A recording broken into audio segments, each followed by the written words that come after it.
Scroll. Well, good morning, everyone. Welcome to our December meeting. Expecting a great turnout and using kind of a new platform. So thank you everyone for going along for the ride on this new one, Ring Central. Adapting to the technology. Fortunately, it's practically it's nearly identical to Zoom, and Susan tells me it basically is Zoom.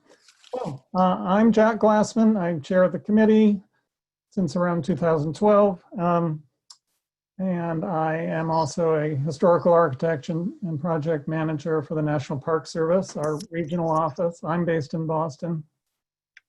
Our Historic Architecture Center based in Lowell. Just wanted to begin, and as people are still joining, with, as I traditionally do, the committee. And again, welcome to everyone from, I understand as far as from New Haven, from Yale, and from Harvard, and from parts near and far. As I traditionally do, just wanted to cover some items that I found just in the local, sort of in the media, in the architectural press that are of interest in terms of historic resources. So most of you may have heard of it. May have heard, I'm getting a little bit of sound feedback. So please, if you don't need it, then why don't you turn off your microphone, and I'm hoping it's not me. The iconic Arecibo Observatory in Puerto Rico, after a number of sort of a number of damaging fails in terms of the support cables for this 57 or something year old observatory, historic, really world heritage site, not literally. It's finally suffered a catastrophic failure. It's 1,000 feet wide. It's set in a natural depression. It's got a 900-ton.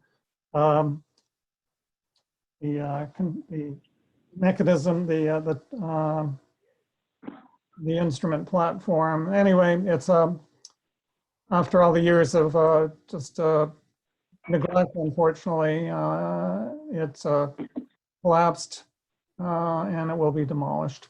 So it's a transition, I guess. Sort of sad. It was iconic not only because of the messages it received, but it was the only radio telescope that could actually transmit. And there was a famous Arecibo message in 1974 that was sent out to, it was one of Carl Sagan's tools, I guess you'd say, in terms of looking for intelligent life in the universe. So closer to home, H.H. Richardson's Brookline home and two neighboring properties. And this is really not far from Fairstead. The Olmsted home and studio. One of the neighboring properties, in fact, is a J.C. Olmsted house.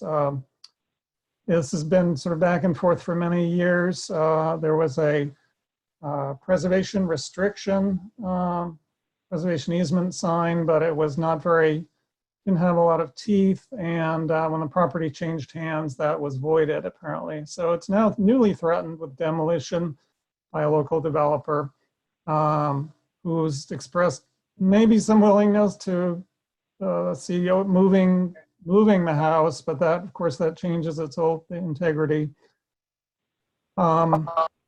There is a hearing, as you see in the agenda, demolition delay hearing on December 29th. And if people are interested, the Brookline Historical Commission, you can tie into that to get notifications or make comments. Boston Harbor, an article on Tuesday the 19th in the Globe, in a fog over location. So the Graves Light, it's on the National Register. It was built in 1903 to 05.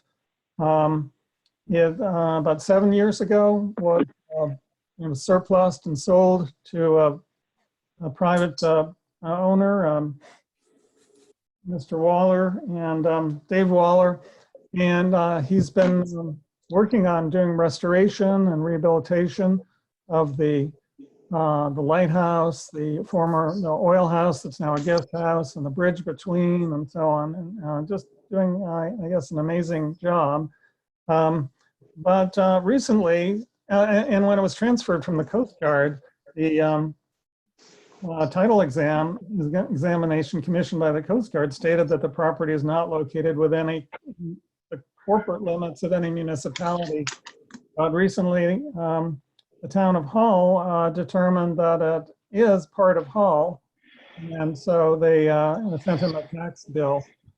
So, so the story is about this sort of back and forth about, that it will be, I don't know, arbitration and/or litigation in terms of the ownership, and the taxes are just sort of part of that. But the town is also asserting that because of that, permits are required sort of retroactively for the work that's been done. So it'll be an interesting story to follow. There certainly are already plenty of regulatory agencies involved reviewing work. Yes? Is that a comment? No.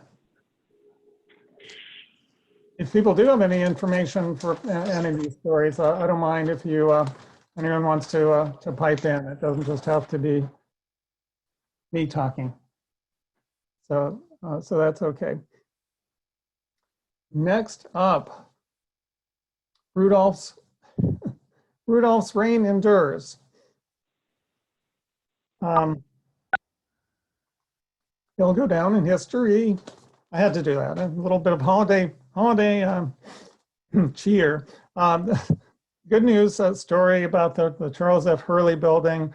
What I'm looking at now is John Chestow's story from December 7th from the Globe, concrete plans. The state says the love it or hate it Hurley building won't face the wrecking ball. So the news on this was that since the state DCAM, which had wanted to just basically, dispose of the property, the Baker administration and the draft guidelines as they've been evolving had included full demolition as one option. So the great new news is that this is, in terms of the planning, and the great people involved in the team had decided and taken all the various public input from not only the Rudolph, the foundations, but the public and preservationists. So they have decided that the full demolition is not likely, not on the table really. And the tone of the solicitation leans toward preservation and adaptive use. Just to still see what will happen. So it's a good story that just sort of covers that, and of course makes reference to Mass Historical Commission, which came out strongly saying that the building should be retained. So there is on the December 17th is the virtual public hearing coming up, and I had just listed a couple of details scrolling down to my announcements section there with some links, if you see that from the agenda. Item 4. Does anybody have any comments? Wanted to share, correct me on anything or what have you? Hey, Jack, Gary Wolf here. Hey, Gary. How are you? I just wanted to add one point that, can you hear me? Yes. Yeah, while the article was very favorable and the whole direction of the solicitation is really positive with its emphasis on historic preservation and adaptive reuse, that when you look carefully at the three options that are still being presented, they took the total option off the table, total demo option off the table, but they still have two of the three options still entail the potential for significant demolition. One of them included in the entire end of the block coming toward Cambridge Street and only preserves the portion of the building along Sanford Street. Everything else goes, including the courtyard. And in the other one, the street frontage is maintained, but everything behind the street frontage, and I'm not quite sure how you draw that line, is subject to demolition, which includes the entire courtyard and all the terraces on the inside facing the courtyard.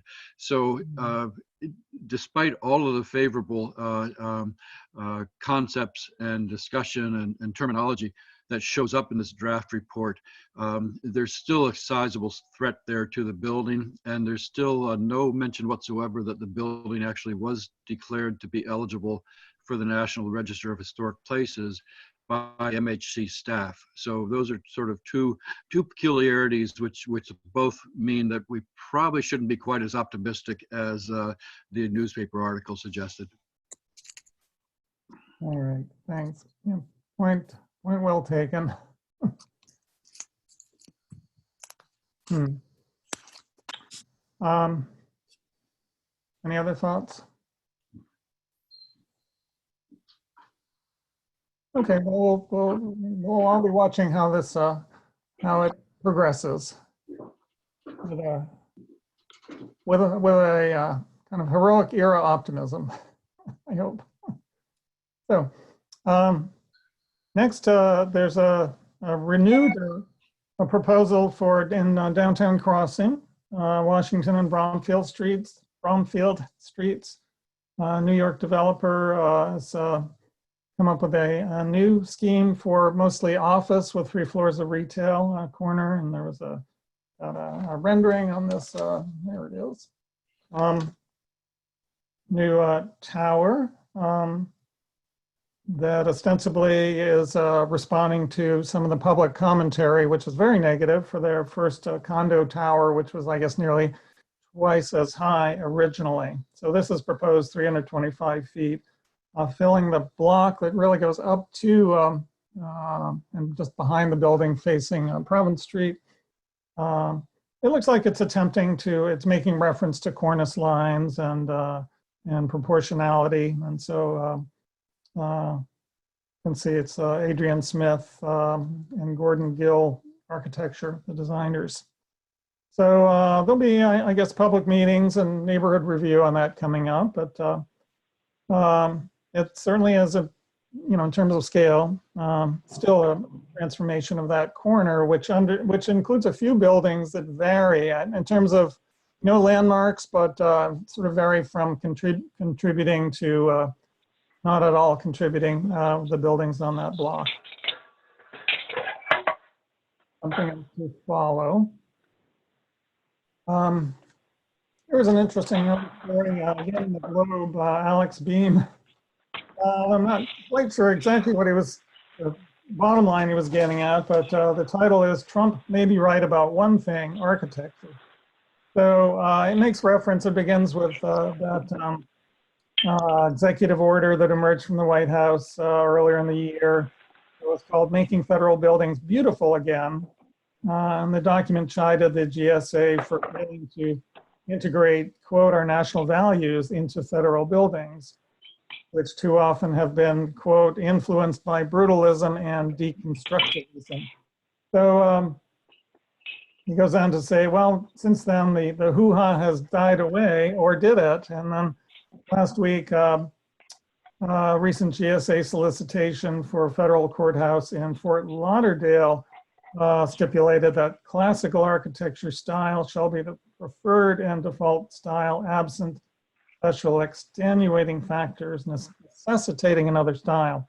So Alex, so the journalist comments on that in the larger context. He does name check Richard Meyer really, and saying, rote distinctions between classical and modernist architecture are almost meaningless. References Meyer's the Getty Center as an example. And then sort of circles back to, and what the big cover photo, and I can show it to the camera for a second, is the Hoover, the FBI headquarters on Pennsylvania Avenue. Alex Beam does say, well, he's right in terms of he's right, the president, that the FBI building would win a loser-take-all architectural beauty pageant in a city full of ugly buildings. Anyway, that was sort of his take. There was a great letter to the editor responding to that, saying, lay off the brutalists. It was from Jonathan Lehman and Swampscott, who does, for the kind of the general, for people that didn't know, explains what the term brutalism comes from, meaning in the French for raw concrete, and then referencing that a lot of the concrete brutalism, some of the buildings from that era have suffered from atmospheric soot and general neglect, and they should get a break for that. And their sculptural quality has sometimes worked against them.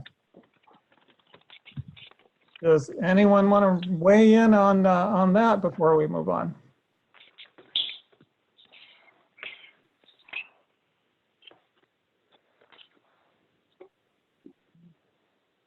Okay. Moving right along, another story I found come from the Globe from London of a much older example of sort of heroic architecture and brutalism, Stonehenge. The story was there's a planned infrastructure, kind of highway and tunnel underneath the larger site that attracted dozens of protesters protesting against the road building plans, because this is a World Heritage Site, of course, and the protesters were concerned about the archaeological impact and other environmental impact on the site. So I'm not sure how that will proceed, but anyway, it's some news from across the pond and from early history. And actually, not dated. I didn't write down the date, but I think it was from early October. But there was a story on Architect magazine about Boston City Hall, speaking of heroic modernism.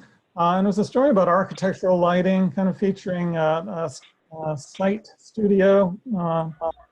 The designer Francesca Bastianini, and it's referencing night skies and keeping skies dark at night, but also the evolution of, which has been over several years, of the relighting of City Hall.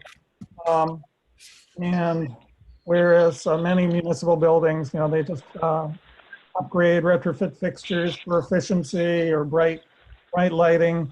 That's not so new, but in this case, the team with the planning, art, design and planning, UTL, Lamb Partners for lighting design, and others really looked at how to enhance the building, in addition to replacing fixtures that had burned out, and had really changed the perception of the building, where it looked heavier and more imposing because of the underside that was dark because of the burned out fixtures.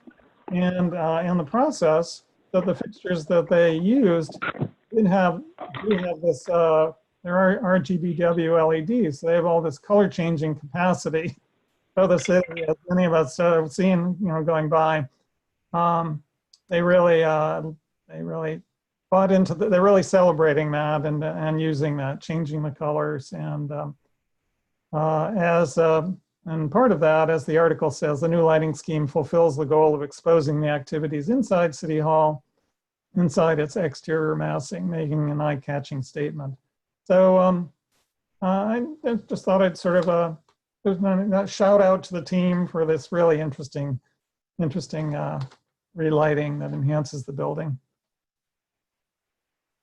And not far from there, the Post Office Square story in a Sunday Globe on early November about one Post Office Square.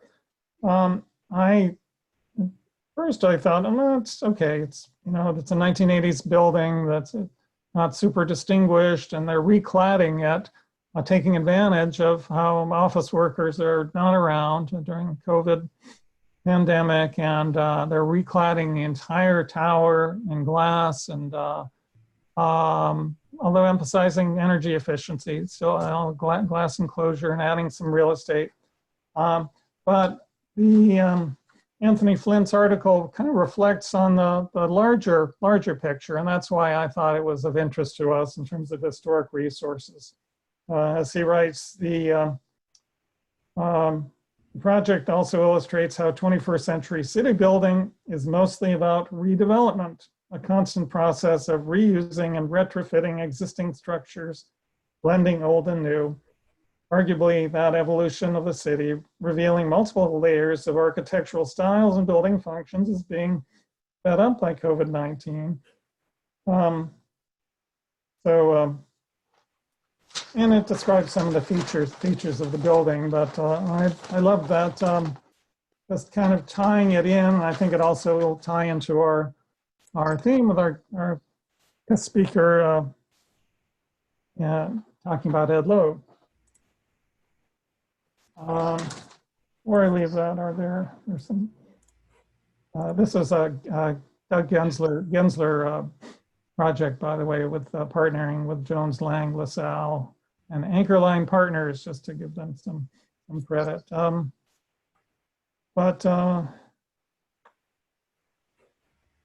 Oh, well, yeah, it also tied into really this sort of evolution, the notion of the evolution too. So further in the article, saying it's a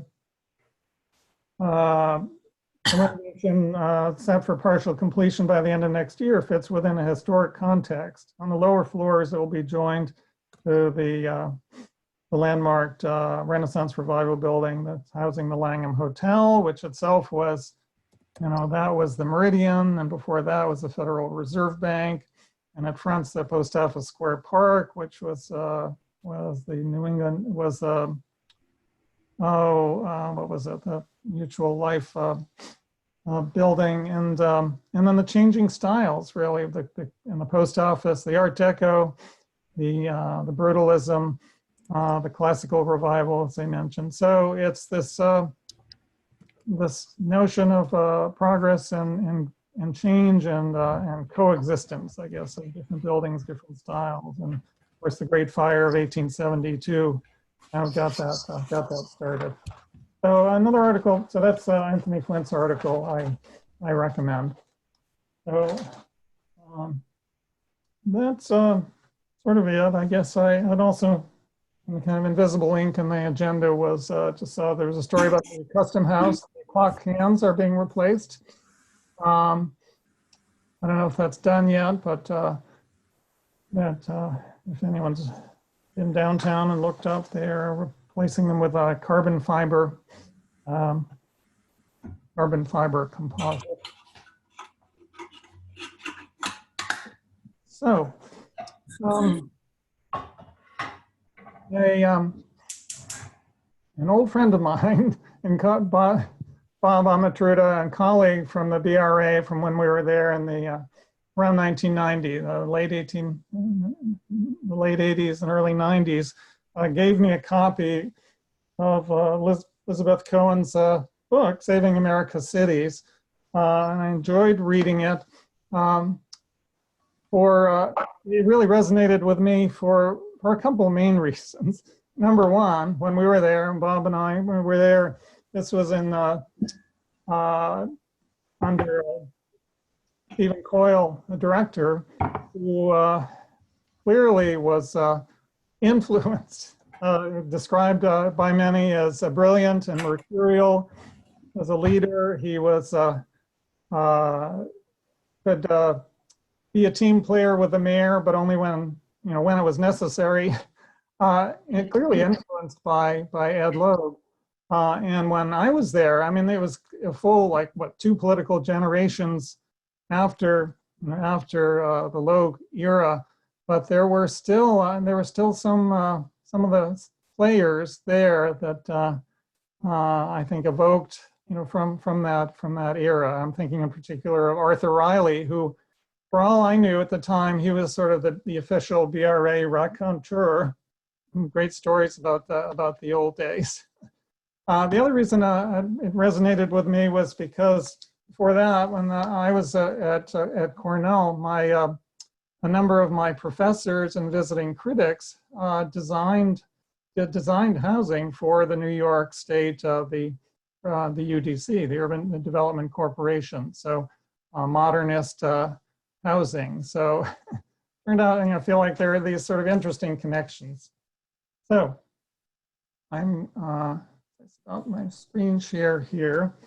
I'll just talk about our featured guest, award-winning historian, Elizabeth Cohen. She's the Howard Mumford Jones Professor of Architectural Studies at Harvard University and former Dean of the Radcliffe Institute for Advanced Study. She's the author of, in addition to a recent book, Making a New Deal, Industrial Workers in Chicago, 1919 to 1939, which was a finalist for the Pulitzer Prize and winner of the Bancroft Prize. Also author of A Consumer's Republic, The Politics of Mass Consumption in Post-War America. And her recent book, Saving America's Cities, that you'll talk about, Ed Logue and the Struggle to Renew Urban America in the Suburban Age. And I understand it's just come out in paperback just recently. So welcome, it's such a privilege. Thank you for joining us and presenting.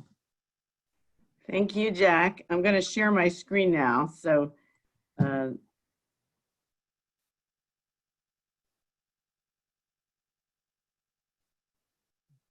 thanks okay. for bearing with me. It's running a bit late. Is that working? Yes, it is. Okay. Yes. Yeah, okay, good. And let me just also say that for some reason we have internet connection problems. Please let me know. Don't let me go on. We can make some adjustment if necessary. But thank you for the introduction, Jack, and thanks all of you for coming this early in the morning. I'm delighted to be here. We were originally scheduled for March, right when the lockdown began. And so we postponed this event, and many of my book events were actually postponed. So this fall has been a busier time than I would have expected a year after the book's publication, though, as Jack noted, the paperback has just come out. But it's kind of bittersweet because this is the last scheduled talk of 2020 for me. It's been really a pretty crazy ride. I've done over 30 events of various kinds, panels and interlocutor discussions, but I'm very happy to be having this last event of 2020 with all of you. The book that, as I said, the book I wrote was written before COVID, but the historical issues that I'll be discussing with you today have only become, I think, more acute in the current moment.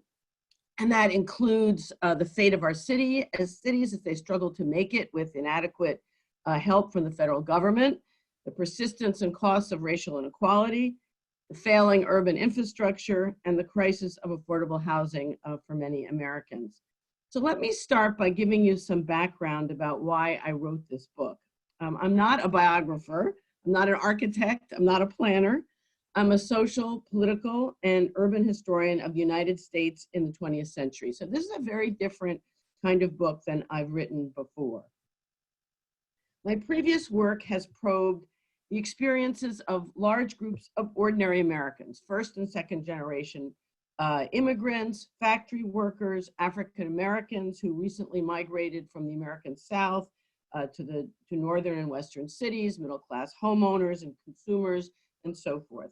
And that kind of history is often called history from the bottom up.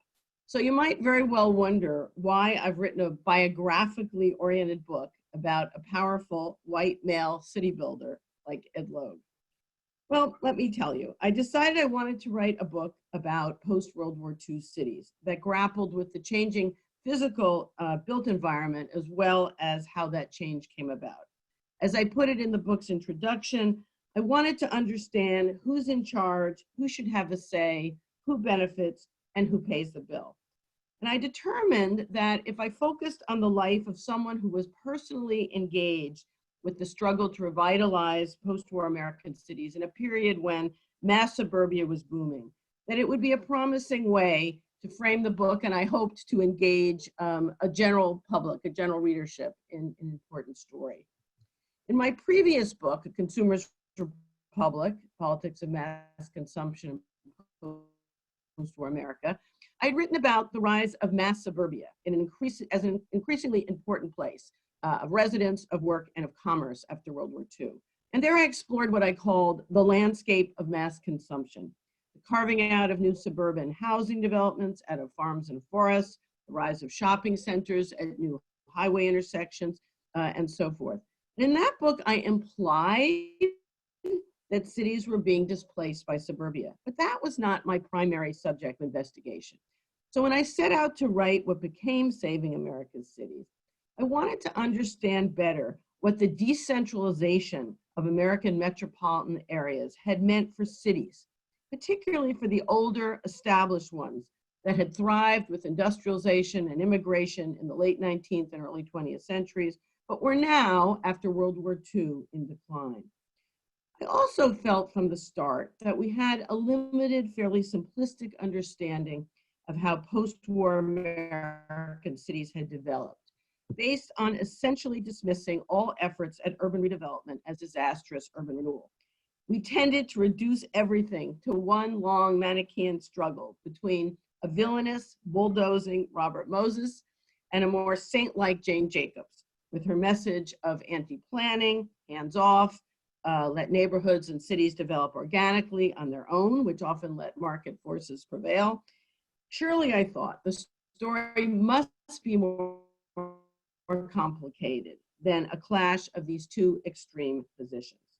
Now, I certainly recognize that urban renewal from the late 1940s into the 1970s had some very deep flaws, such as excessive demolition and dislocation of residents, many of whom were African Americans and other minorities, a misguided belief that was inspired by the modernist visions of Le Corbusier in the importance of separating residences, work, and retail, the imposition of suburban car-oriented schemes like shopping centers on downtowns, highways that slash through neighborhoods, and more. But on the other hand, I also knew that many American cities were truly in trouble by the 1940s and in need of help after, remember, a long Great Depression and then the deprivations of wartime, and now the massive exit of people and capital to the suburbs. My final motivation in writing this book was that as a city dweller and a city lover, I was increasingly alarmed long before the pandemic about what I was seeing around me. The shocking deterioration of urban infrastructure, particularly roads and mass transit, as well as a worsening crisis of affordable housing almost everywhere in the United States, and where low-rent apartments are disappearing and eviction and homelessness are growing. And many Americans were paying over 30% of their income on shelter, and frequently in many American cities, over 50%. Moreover, a drastic divide has developed between cities that are flourishing and cities that are failing. So we have haves and have-nots among cities, not just within them. I wondered, how did we get here? And in recent months, I think it's become quite clear that these underlying conditions have contributed to the very troubled way that American society has experienced the COVID crisis. So why Ed Logue? I started looking around for an ideal subject for my book. I was looking for an individual whose life would allow me to tell two interwoven stories, both how a person and a nation went about trying to revitalize American cities and the mutual influences, good and bad, that they had on each other and on our cities. It didn't take me long to stumble upon Ed Logue. I had caught a course at Harvard in Boston history, so I knew about his influence during the 1960s in turning around a long deteriorating Boston. Soon, however, I discovered that Logue had left an enormous cache of papers at his alma mater of Yale, that he had given many interviews over the years so that I could hear his voice in a sense, even though he was no longer alive, that no one else was writing a book about him, though I did learn that several historians had thought about it, and that many of his associates from the cities where he had worked were still alive. They were in touch with each other in many cases. And they had even launched a website called the Friends of Edward J. Logue. And they did become my friends as well and helped me enormously with the book. In time, I would figure out that the span of Logue's career offered me an amazing way of tracking shifts in urban redevelopment over more than 4 decades. As Logue worked in New Haven in the 1950s, in Boston in the 1960s, in New York State from the late 1960s to the mid 1970s, and in the South Bronx from 1978 to 1985. In the last 15 years of his life, he taught courses at MIT. He ran a small consulting business in urban redevelopment, and he tried unsuccessfully to write his memoirs. He left only 1 draft chapter on Boston. He was a man of action, not of words. And he died in 2000 on Martha's Vineyard at the age of not quite 79. So why is Ed Logue a compelling protagonist for this book? First, Logue grew up caring deeply about cities. He was born in 1921 and he was raised in Philadelphia. He was the eldest of 5 children of a widowed kindergarten teacher who did not have many financial resources. He went to Yale College on scholarship and then to Yale Law School on the GI Bill, where he became deeply engaged in the city of New Haven, particularly with its working class residents, many of whom he knew from working in Yale's dining halls and whom he later helped to organize into Yale's first labor union. When Logue married Margaret Devane, she was the daughter of the dean of Yale College, his roots in New Haven grew even deeper. I paint a portrait of Logue as a complicated figure, loved and admired by some, deeply disliked by others. From his earliest days, was most comfortable being what I describe, this is my language, as a rebel in the belly of the establishment beast. And what I mean by that is that repeatedly over his lifetime, I saw Logue making his way into bastions of power and then fighting hard to improve what he judged to be their damaging deficiencies. Second, Logue became committed to renewing cities as part of his liberal progressive politics, which runs counter to many assumptions we make about who urban renewers actually were. They're often portrayed as part of a pro-business growth machine that puts corporate investment over people. Logue stood in stark contrast to that stereotype. He worked as a labor organizer and trained as a labor lawyer. He fought McCarthyism and discriminatory quotas at Yale. He argued strenuously that white, not Black America had a race problem to overcome. He promoted some progressive policies, such as creating socially diverse communities and planning at the metropolitan level. And he had no illusions that the private sector would do anything but prioritize profits over serving the public interest. In the late 1940s and 1950s, Logue thought that the problems of cities should be the next frontier of Franklin Roosevelt's New Deal, and that extensive federal dollars and expert know-how should now be applied to the challenge of saving America's cities. A typical pronouncement from Logue was, the public sector created the new Boston and the public sector must control it, end quote. Third, Logue came to believe early in his career that physical improvements in the built environment could have larger social and political benefits. And he discovered this in an unlikely place. Logue served as special assistant to Chester Bowles, the American ambassador to the new nation of India in the early 1950s, and he was a former New Dealer himself. He headed Roosevelt's Office of Price Administration during World War II, as many of you may know. In India, Logue observed the US government and the Ford Foundation investing in what was then called community development, improving the physical infrastructure of villages, roads, wells, housing, schools, in hopes of creating more equal, democratic, and don't forget this is the Cold War, anti-communist India.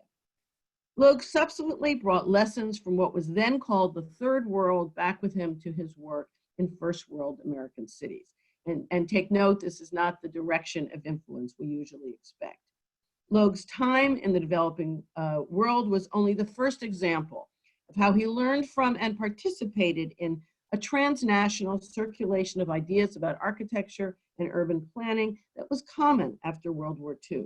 He was also inspired by European social housing, and later in his career by the creation of European new towns, a strategy for creating new communities for work and for residents in nations that had been devastated by World War II.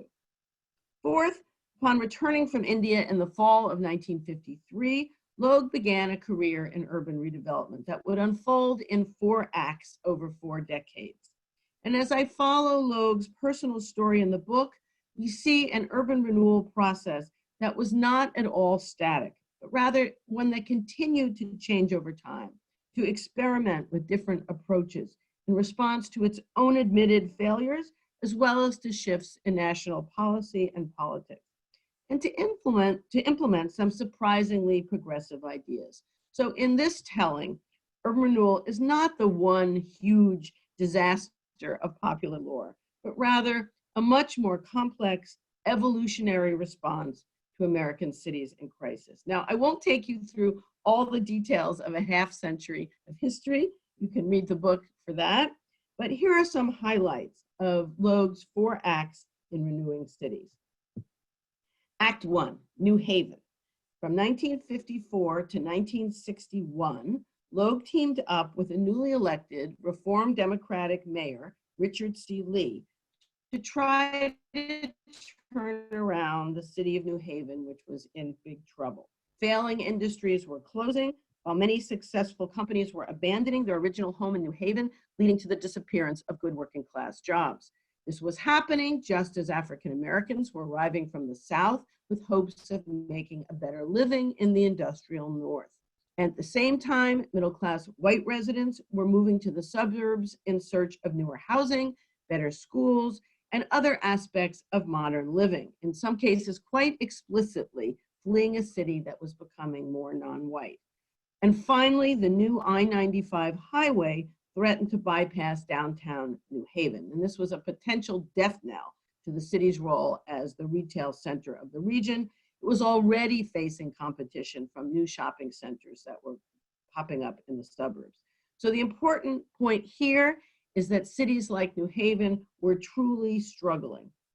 Logue and Lee's agenda consisted of tapping newly available federal funding from the Housing Acts of 1949 and then 1954 to make New Haven a national laboratory for physical renewal, as well as for innovative social programs, many of which, like Head Start, would later be incorporated into LBJ's Great Society.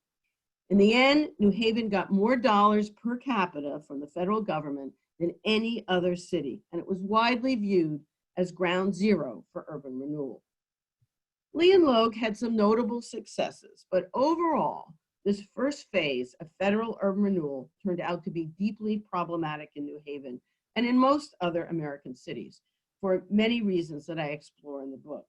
Most egregiously to our eyes today, but logical from their perspective at the time, the urban renewers here and elsewhere tore down a poor but still viable low-income neighborhood to put up apartments aimed at keeping the middle class in the city.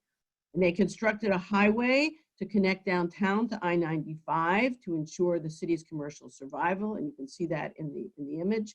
And they introduced a car-oriented suburban-style shopping center into downtown to try to beat their new retail competitors at their own game, and you see that as well. We learned that building modern became an important symbolic statement that New Haven was ambitiously moving into the future, rather than being bogged down in a provincial past. In time, however, and here this is Logue and his deputy, Ralph Taylor. In time, however, the urban renewers learned that leaving design decisions solely to those commissioning the buildings, who are often private corporations, could lead to cheap, undistinguished modern architecture. Lee and Logue were humiliated, for example, when the editor of Architectural Forum described the first structure to go up alongside the connector, which was the Southern New England Telephone Company headquarters, as, and I quote, "that great green hulk of a building, which looks like it was designed by the janitor," end quote. More welcome was Architectural Forum's praise of Paul Rudolph's 1,300-car, 2-block-long parking garage as an enormous, unabashed piece of sculpture. I thought there was supposed to be another image of that, but no, okay. But the architectural lesson learned in New Haven prompted Logue to appoint a design advisory committee when he got to Boston, headed by Hugh Stubbins, who was then the chair of the GSD's architecture department, and including the architecture deans of both Harvard and MIT, who then were Joseph Louis Sert and Pietro Bellucci. Architects outside of Boston were then also brought in to review individual projects. I also probed the way that New Haven's urban renewers consulted with community residents, and I discovered, although they felt they were democratically minded experts who were protecting the public good, they sought input mostly from the leaders of established interest groups and community organizations. And I call this pluralist democracy, which is drawn from the analysis that Yale political scientist Robert Dahl developed in his famous case study of New Haven's urban renewal, which was entitled Who Governs? So I include that phase one of urban renewal during the 1950s, with its massive clearance, often undistinguished architecture, and pluralist democratic form of community consultation, was deeply flawed in New Haven as well as in many other cities, including Boston, where the destruction of the immigrant West End neighborhood followed much of the same pattern. Act Two, Boston, from 1960 to 1967. In 1960, Logue was hired first as a consultant, then as head of a much expanded Boston Redevelopment Authority, which you know was called the BRA, by another new mayor, John Collins, who had ambitions to turn around his own near bankrupt, physically deteriorating, and politically paralyzed city. In Boston, Logue learned from his mistakes in New Haven and those that had taken place under the previous Boston mayor, John Himes. Logue came in waving a flag of planning with people, and he vowed never to undertake the kind of unpopular demolition that had happened in the West End neighborhood. I examined two dimensions of Logue's work in Boston, the downtown and the neighborhoods. The heart of downtown urban renewal was the creation of Government Center to revitalize Boston's stagnant downtown, to greatly expand jobs there, and to pressure a very reluctant Yankee business elite to finally commit to the city that it had been ignoring for decades, and instead was investing everywhere else but in Boston. Now, the Government Center story is a fascinating one, and it goes on today, as you heard from Jack, where Logue and Collins made full use of government's purse and physical presence. As the Boston Globe wrote in 1962 in reviewing the just revealed and quite controversial City Hall design, it is, quote, nothing but a wholehearted affirmation of a new time, new social needs, and the new technology and new aesthetics to declare faith in the civic instrument of government, end quote. The architects of City Hall meant its avant-garde, brutalist, modernist design to send exactly that message about the integrity of government. As Michael McKinnell, one of the architects, put it many years later, he and his partners had, and I quote him, a tremendous feeling that government was not just a benevolent institution, but was the institution for social change. City Hall should be the people's palace, the symbol of open government, end quote. Likewise, they intended the large open plaza at the heart of Government Center to be the site of popular assembly and protest, only of course to discover later that it was very windswept and alienating as a space. I might note here that I.M. Pei and Harry Cobb, who laid out the plan for Government Center, both of whom I interviewed for the book, I was fortunate that they were both alive then, later regretted the size of the plaza, though they did make sure I knew that they had specified grass rather than pavement. The Government Center project marked another crucial evolution in Logue's thinking.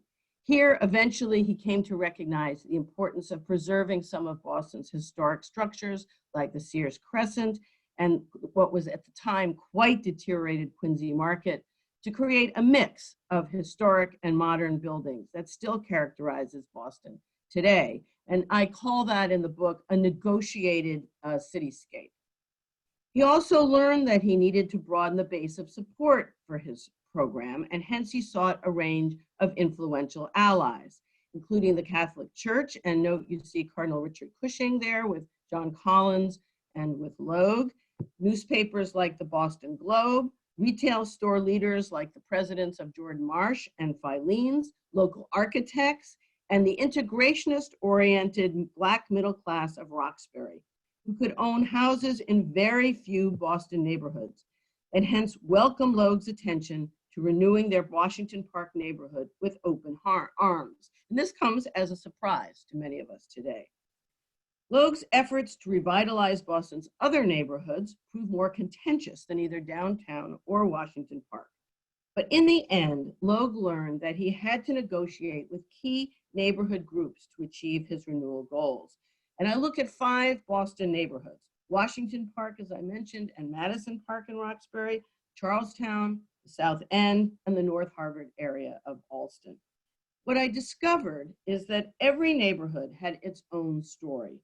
Attitudes based in class and race played important roles, but the outcome proved much more complicated, more varied, and unexpected than the common assumption that urban renewal can simply be reduced everywhere to the stereotypical story of middle-class whites invading the neighborhoods of low-income Blacks.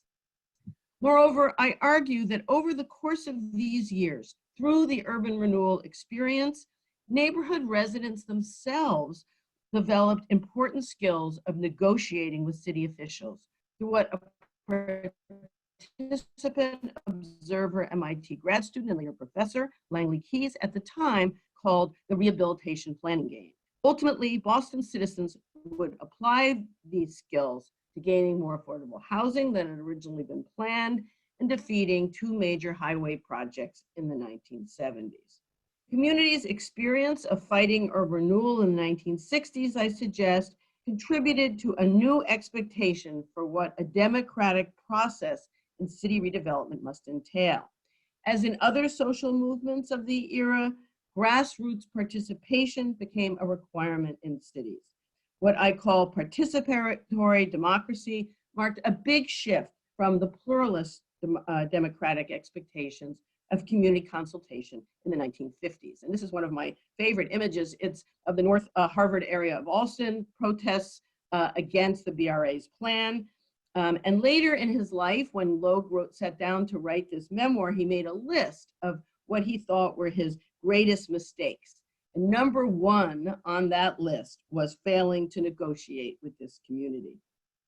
Logue was widely credited with bringing about the city's turnaround as the new Boston, but Logue's Boston years ended with another surprise: a failed effort in 1967 to run for mayor of the city, when Collins announced that he was stepping down. It quickly became clear, however, that Logue was better suited for the administrator's back room than the mayor's front office. He proved to be, by all accounts, a terrible campaigner, but he also suffered from a 10-person race where the front runner was school segregationist Louise Day Hicks. And this prominence encouraged her opponents in the city to rally around one candidate who turned out to be the well-known Secretary of Massachusetts Commonwealth, Kevin White. And here you see, this is the headquarters of the Logue campaign that was closest to Washington Park. It should be noted that this was the one precinct that Logue won outright as repayment, in a sense, for the support that he gave that community in their urban renewal efforts. From Act 3, New York State, from 1968 to 1975. Logue's next act came about when liberal Republican Governor Nelson Rockefeller was frustrated with the difficulty of getting New York State voters to approve the bond issues that were required by the state constitution to construct much needed subsidized housing. So he came up with an ambitious workaround, a statewide urban renewal super agency, and he hired Ed Logue to head it. It was called the New York State Urban Development Corporation, known as the UDC for short, and it was funded by a combination of state appropriations, dwindling federal dollars, and in a very unique move, bonds to be sold to private investors. And in recognition of the difficulty of doing this job, Rockefeller gave the UDC and Logue enormous authority, most controversially, the power to override exclusionary local zoning and outdated building codes which had long helped, as you know, to keep out affordable housing. The New York State Legislature was very suspicious of the UDC, particularly given its power to override local zoning.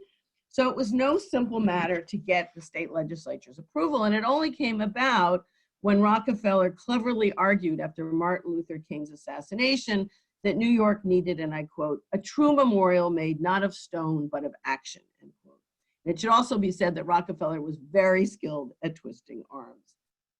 The UDC had many successes. It built 33,000 units of housing over its 6.5-year life. It sought alternatives to both suburban sprawl and demolition-style urban renewal by creating self-contained new towns on undeveloped land. 2 were in upstate New York, and then you see here in the picture, Roosevelt Island in the East River of New York City. And it planned these new towns and all of its other projects deliberately to be mixed income, mixed race, and mixed age communities. And it experimented with innovative architectural designs and building technology. The UDC put enormous emphasis on the quality of the architecture it built and the talent of the architects it hired. Determined to remove the stigma and the cookie cutter approach that was often attached to subsidized housing, Logue sought a large stable of both high profile and up and coming architects. And in fact, Philip Johnson, who had done the plan for Roosevelt Island, helped out by inviting Logue and his senior staff very early on to a party in his glass house in New Canaan to introduce them to the young crowd of New York architects. Over the agency's lifetime, it would work with a diverse group of architects. The list of UDC architects is very long.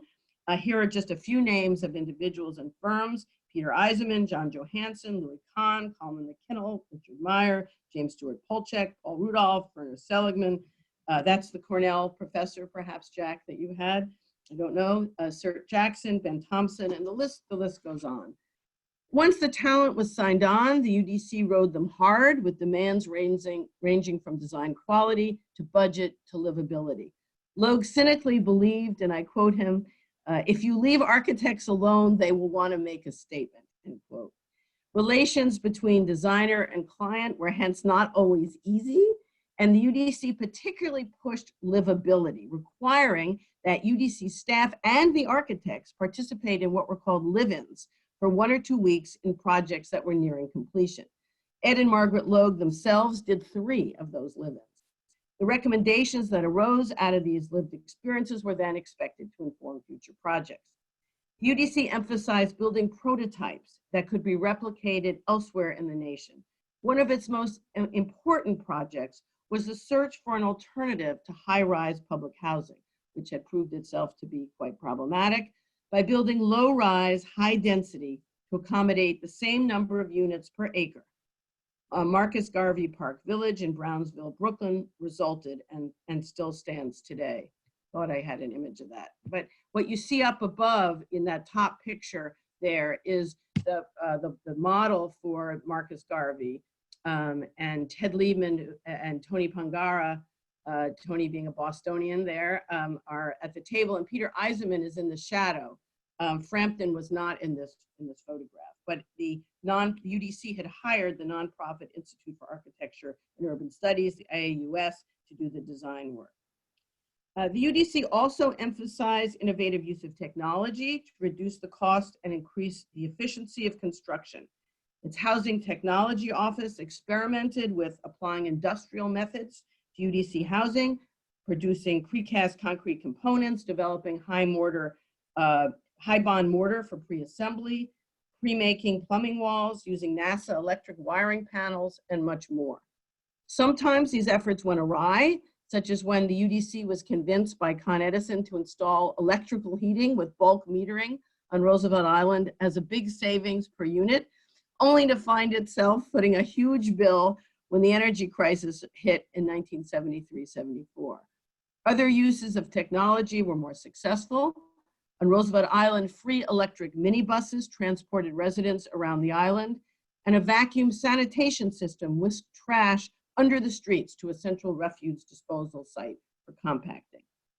I should also note that in 1975, the UDC sponsored a competition for a high-rise mixed income prototype for Roosevelt Island, which led to 4 prize winners: Stern and Hogman of New York, Hyo Sung Woo of New York, Sam Davis and ELS Design Group of Berkeley, and Robert Amico and Robert Brandon of Champaign, Illinois. The jury included Logue's longstanding collaborators, Sert and Rudolph, Joseph Wasserman and Alexander Cooper, Sharon Lee Ryder, the interior design editor at Progressive Architecture, New York developer Frederick Rose, and Cornell sociologist Franklin Becker, who had analyzed tenant responses to UDC projects. And I should also note that UDC became a leader in affirmative action hiring in the state.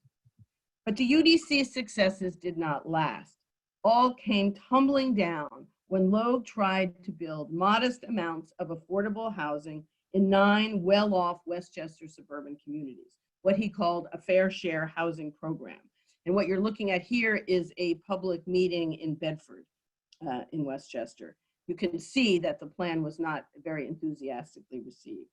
The UDC was also deeply affected when President Nixon turned off the federal spigot and implemented a moratorium on all spending on housing as part of his new Federalist agenda to reduce the role of the federal government. As a result, the UDC came to a dramatic collapse, including having bankers who had handled the bond sales of the UDC, accused the UDC of putting a social mission before its responsibility to investors. In February 1975, UDC disastrously defaulted on notes and loans, and Logue was forced to resign in great anger and frustration. And as he put it, and I quote him, "It was too good to last, and that's why I so cordially dislike bankers. They feel threatened that I was engaged in," bankers actually said this, "social engineering, as if that's a mortal sin. I was very proud of the fact that Roosevelt Island was a total piece of social engineering," end quote. Finally, Act 4, the South Bronx, from 1978 to 1985. Logue became president of the South Bronx Development Organization, known as the SBDO. This was Logue's last major urban redevelopment job, and here he sought to rehabilitate himself after the UDC's spectacular failure, as he also aimed to rehabilitate one of the poorest areas in the nation. And he had at his disposal less power, fewer tools, and a smaller amount of funding than he had ever had to work with before. Nixon's cuts in federal appropriations for cities and for housing continued under President Carter, and then funding took a huge dive under President Reagan. Between 1981 and 1987, federal housing programs were slashed by 2/3, more than any other part of Reagan's budget. The federal government was clearly going out of the business of supporting urban redevelopment, and in its place was actively promoting private market solutions, the reality we mostly live with today. As president of the small, scrappy SBDO, Logue constantly scrambled for resources. And once again, he shifted strategy out of necessity, seeking ways of working within this new regime of private market solutions by developing industrial parks and partnering with private lenders to build housing. Logue's best known program there was Charlotte Gardens, which involved constructing 90 ranch-style, prefabricated, single-family homes constructed on the rubble of Charlotte Street. These houses were heavily subsidized for purchase, with the goal of attracting lower middle-class homeowners to stabilize the neighborhood, and then the idea was that multifamily rental housing would follow. To the surprise of many skeptics, Charlotte Gardens was a huge success, with hundreds of Black and Puerto Rican Bronx residents, and they were transit workers and security guards and police and firefighters, nurses, teachers, eager to buy the kind of suburban style home that they either couldn't afford or wasn't available to them as people of color in New York's mostly lily-white suburban communities.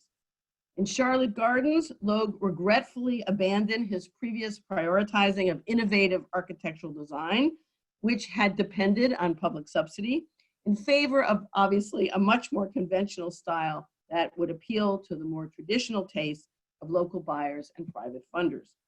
Although it was a small project, Charlotte Gardens and other SBDO housing in the Bronx ultimately provided a blueprint for a much more extensive 10-year Koch housing plan that followed, which added several 100,000 units of housing to New York City's housing stock.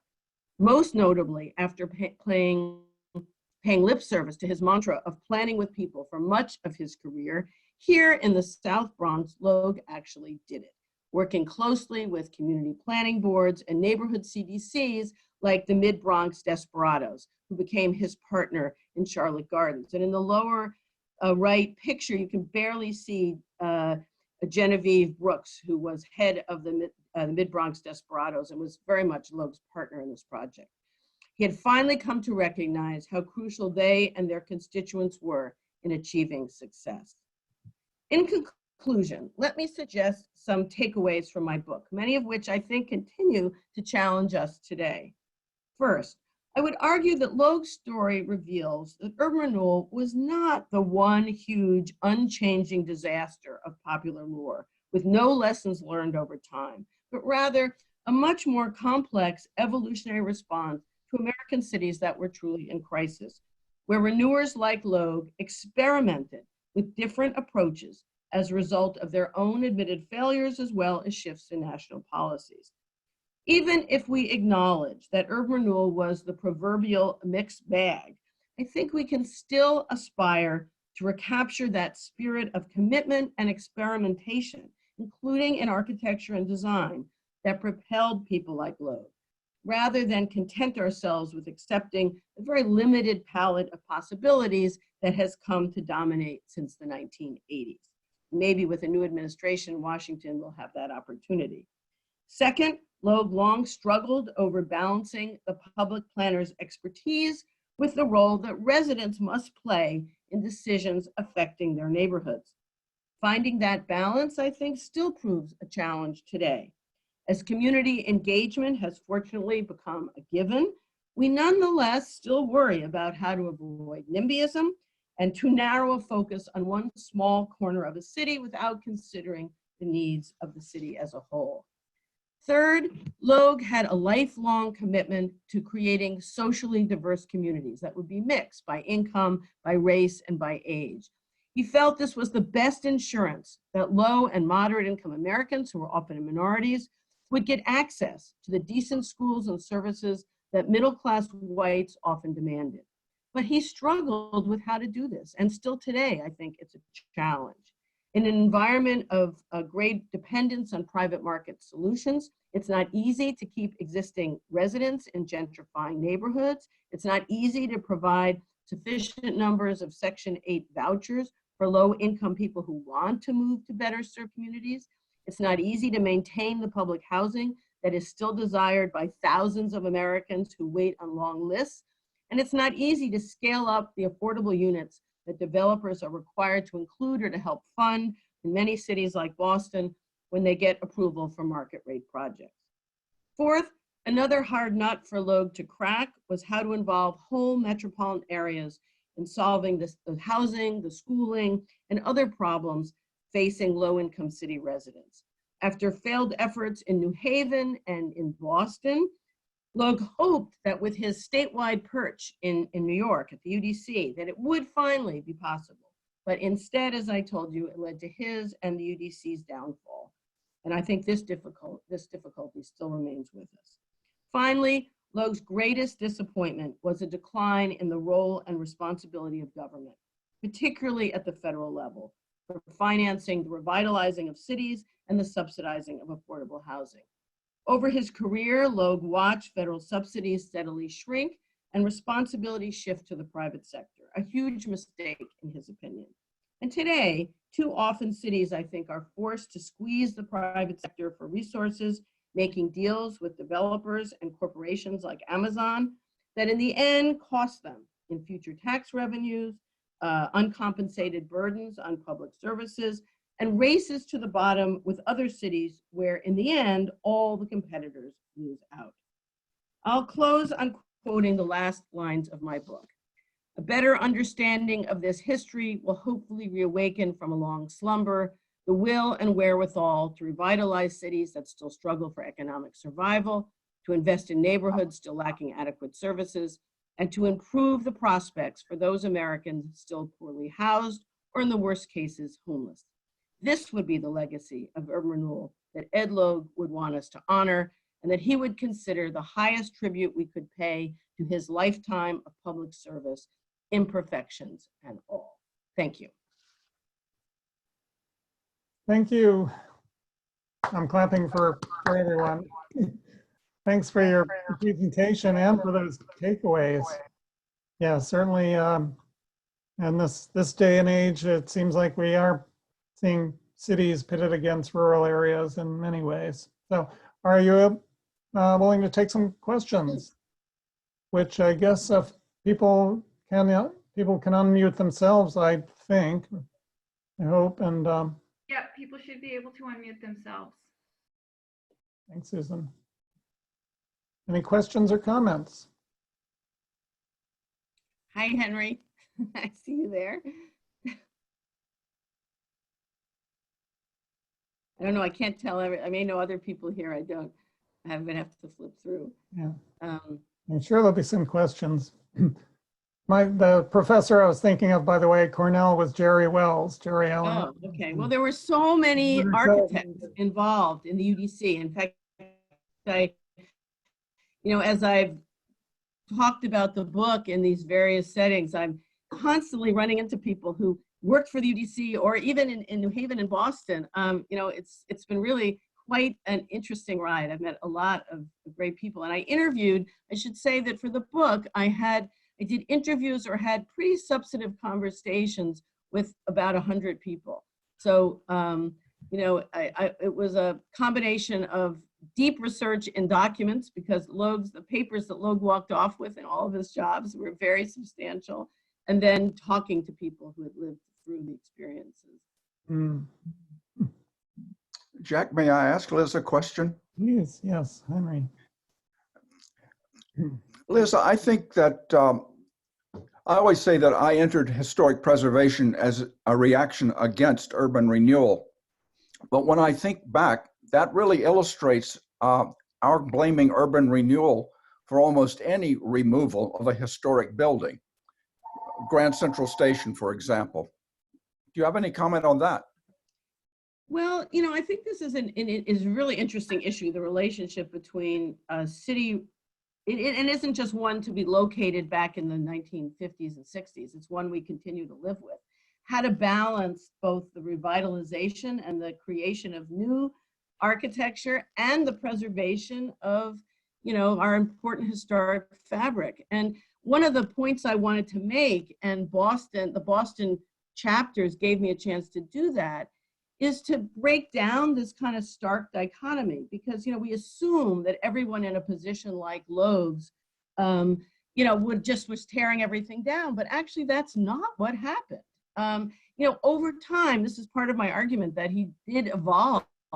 He did come to appreciate the importance of that mix. And Quincy Market, which got developed, Faneuil Hall Quincy Market under Mayor White, the next mayor, and opened at the Bicentennial, was saved because of the urban renewers in the 1960s.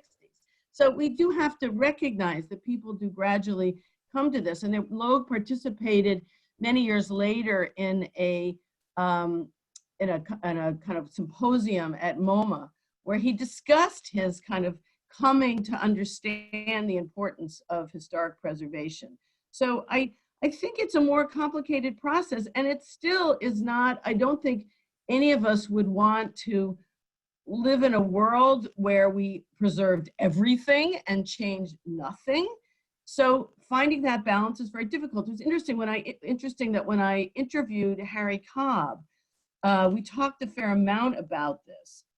And he talked about that he was happy that the Steers Crescent there got saved, but it did become a kind of museum piece. It isn't really integrated all that well into the plaza and into the government center operations. It's better that it got preserved. There were a lot of important historic, the bookshop and things that were there that needed to remain. But, it wasn't, I don't think, a very good solution. So, this is an evolutionary process. And I think that what it should tell us is that, people in power can be and should be educated. we just shouldn't jump to conclusions. They can change their views.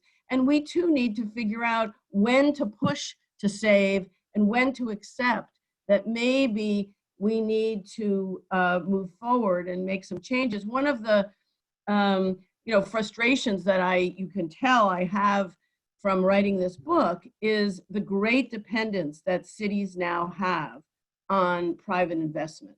That becomes such an important source of just keeping things afloat. And that does invite all kinds of deals with the devil, because you're looking for who's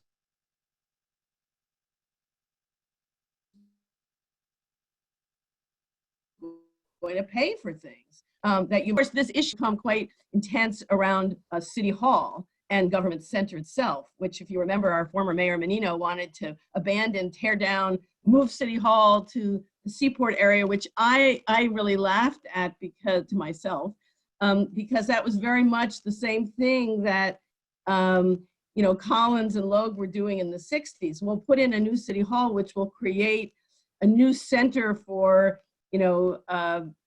economic life in the city. And here's Menino developing the Seaport in, I would say, a very unplanned kind of way, but thinking if we move City Hall there, that will stimulate a lot of activity. Anne Marie, it looks like Anne Marie had a question, and it was posted in the chat, but maybe not complete. Anne Marie, if you want to unmute. And yes, thank you, Susan. It did get, I hit send too quickly. Elizabeth, thank you for your presentation. I really appreciate the greater understanding of the context. And I have a question, because now I feel like on the one hand, we're in a moment where we have emerging and younger design professionals who are very committed to what's generally referred to as social impact architecture. And there's, I think, a very exciting degree of energy around sort of righting the wrongs of the past. But I also find that often that happens without always the grounding of the context or the assumption that urban renewal is evil. So I'm curious, given your role as an educator, about your thoughts in terms of how what you're presenting here might apply to the education of future designers. That's such a good question, Anne Marie. And I have talked in architecture schools in course of talking about the book. I was at Yale, at Harvard, did a couple events, Joint Center for Housing. So you're absolutely right. And one of the, one thing that I have discovered is that there's not a lot of history being taught now in architecture schools.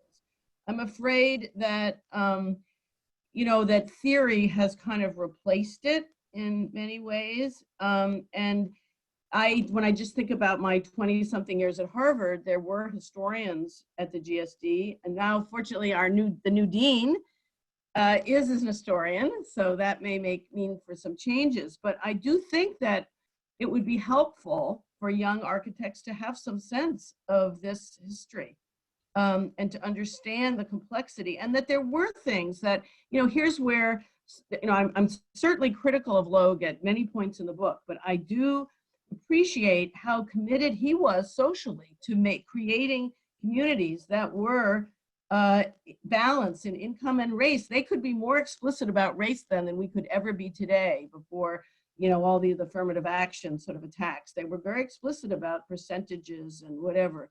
So it's important, I think, for students to learn that there were people who tried to do this in the past, what some of their successes were, and what some of the obstacles were.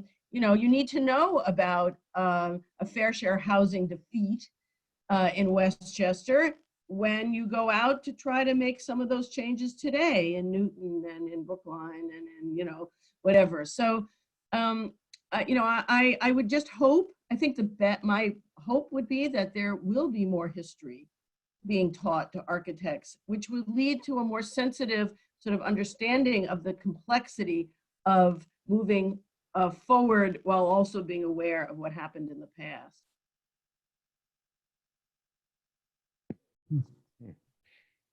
Thank you. I just add to, I've been doing some work with AIA's Housing and Community Development Network over the years, and learned through that process that actually there are fewer schools that have housing program, housing design programs too. So that's very much connected with what you were saying. And Logue's actually, work. I would want to make that even a separate point, because I think that's a really important one. That one of the things that UDC did is, it's kind of made designing housing sexy. And that's not the case. Even the students committed to social justice aren't necessarily getting the reinforcement and encouragement in graduate school to really experiment with housing. That's been my experience. Maybe there's changes happening, but I think you're absolutely right that needs to be somehow encouraged and made socially significant. There's a lot of analysis of inequality and injustice, but we need to then come up with some design solutions. Thank you. Hey, Elizabeth. Hi. It's Robert Amtruda, better known as Bob. Jack and I were colleagues at the BRA back in the heyday of the 80s, as he said. I actually gave him your book. I bought it, and I'm a native of New Haven, and grew up there in the 60s. In the mid 60s, and was part of the urban white flight, out to the suburbs in the early 80s. And then I migrated to Boston in the early 80s. So I feel like I've been following Ed Logue all along the Waldo, way. where's Waldo? He's everywhere. Yeah, right. So my family were developers in New Haven. In the 50s and the 60s. So, I'm kind of intimately familiar with the whole urban renewal story and watched it unfold. And, I was really struck by your book. I absolutely loved it. And I'm really interested in your perspective on New Haven in this, post urban renewal era. It's a small city that has gone through ebbs and flows, and where does it go in the next millennium? Does it really have the economies of scale? Does it have the industry? It's a city that has neglected its waterfront. Really, as other cities have invested. You see Boston Seaport, where I live very close to now, it really has that gravity, if you will. So what happens to a place like New Haven? And I still frequent New Haven. Yeah, it's a very important and difficult question. I think the real problem with New Haven is that from the early 20th century on, it was losing its economy. Other than, if it didn't have Yale College, it might even have disappeared. Yale University might have disappeared off the face of the earth. Right. So and Yale University was a mixed bag. Obviously it brought people and some resources, but for Lee and Logue and many public officials thereafter, it took a lot of property off the tax rolls. And as Yale expanded in the post-war period, which it did, they just watched one, piece of property after another disappearing. So, it's a very complicated story. And, it just basically, and Logue himself said this years later, that what they didn't realize was that they were doing all this stuff, efforts to revitalize neighborhoods and downtown, and the city was losing jobs and just was becoming poor, and it just needed an economy. And that's Doug Ray. You may know him. He was a political scientist at Yale. He wrote a book called City. That's his sort of take also, that the city just really needed an economy, and it's very sad. That shopping mall, as you know, but others might not, the whole this effort to kind of have a Chapel Square Mall shopping center plop downtown, that failed ultimately, and the most recent reincarnation is as a community college. But as I had an interview with Linda Greenhouse, who also grew up in the New Haven area. I don't know if you know that. She's the New York Times legal journalist, and she still writes a column. She doesn't follow on a daily basis. She teaches at Yale Law School now, actually. She pointed out to me that the problem with the community college plan, which isn't all that different from what happened when those department stores and the shopping mall opened, is that people sort of drive in, they go to their class, and they leave. There's no spillover benefit. You know, if you walk around downtown, which I do every time I go there just to get a feel, you know, there can be something prospering, and then a block away, it's all really in pretty poor shape. But there are some exciting things happening in New Haven. I just learned about a new art center that is kind of community driven. There's a fellowship program, and so there is the potential because of the kind of the fact that it's sort of affordable in many ways. There was a restaurant boom. I don't know what has happened. I suspect that's not doing so well right now. But there was that ninth Square restaurant development where people were coming from, people were realizing that life in suburbia, leafy suburbia around New Haven may have had its nice qualities, but it didn't really have good restaurants. And so people were coming in and seeing that the city could provide that. I really fear what New Haven will look like once we come out of this COVID disaster. Yeah, I agree. I think there needs to be another reinvestment in jobs for people who have limited skills. I mean, New Haven was a manufacturing town. When I grew up there, I mean, they were building Winchester rifles on Winchester Avenue, and there's been a hospital and biotech boom, but it's not inclusive in terms of the residents and the jobs. It's people who have elite degrees and are very, very high skill are holding those jobs, and they don't reside in New Haven. Well, Bob, that's the story, not just of New Haven. I mean, those jobs are disappearing everywhere in the United States. I mean, and the constant refrain is, well, we need to educate people for higher level jobs.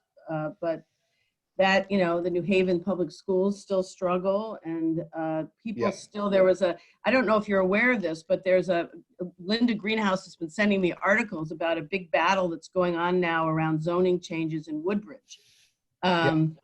So, the battle over exclusionary zoning continues, and these issues are very alive. Yeah. I don't want to monopolize the call, but thank you very much for doing the book. And really, I'm pleased that Jack liked it so much to really invite you. But I really enjoyed the book. I have to admit, I read it before I gifted it to him. So good. I like that. All right. Ciao. Thanks. There's a question from the chat from Chris's iPhone. Saying, do you know how some of the live-ins, Margaret and Ed, the live-ins in the new housing changed the designs in later projects? I can't help but wonder if living in their designs encouraged them to consider historic preservation principles. I don't know how many later projects there were at that point, but no, there were things that they learned. I'll just tell you some of them that I can remember offhand. One was that Margaret thought that there should be some kind of a pass-through between a kitchen and a dining area. That was one. Another was that the bedrooms had been designed quite small. Ted Liebman asked his assistant, his secretary in those days, to go out and buy a bedroom set of the kind that she would want and have it delivered to one of these projects. And of course, it didn't even fit in because the bedrooms were too small. So they realized that. Another issue was that they realized that they decided they needed to put, this dates the project, a phone booth in the lobby of some of these buildings, that not everybody had private phones. There were a lot of things that actually came out of this, and they did surveys. Becker, that man I mentioned who was on the Roosevelt Island jury, did every time that people had moved into a project, they did big surveys of their responses and tried to learn from that. I mean, the point I want to get across is there were a lot of problems, but there was a lot of energy and innovation and experimentation and, a sense of optimism ultimately that, you know what, we can do this. We can make changes. This is, you know, the late 60s and the early 70s. There's a sense of America having resources, and to some extent, this is coming off of LBJ, Nixon will start to change this, a sense of, you know, can-do-ness.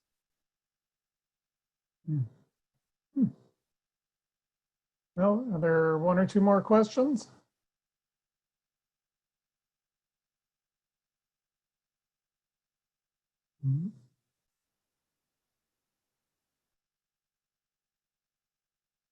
Well, let me thank you all for coming, and I'm happy that you're my last event for 2020. Maybe, you know, I think it's time to move on, but I have really enjoyed sharing this book with you and other audiences. So I hope you'll read it and dig in, get a little bit more of the detail that I couldn't really talk about. I hope so too. Thank you. Again, it was great. So if I can share again my screen, just a few announcements. I mentioned the hearing coming up for the Hurley redevelopment project, if anyone's interested.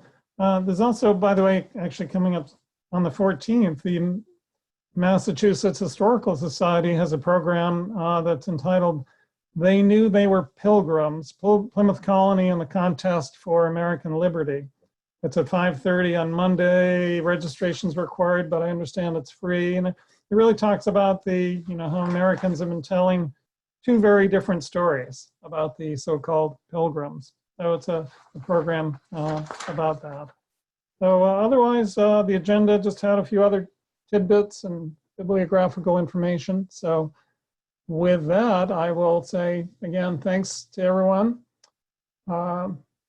and hope to see people next month, next year. So I'm also seeing chats, so lots of thank yous from everyone. All right, see everyone. Bye-bye. Bye. Have a good holiday, everybody, and stay well. Happy holidays.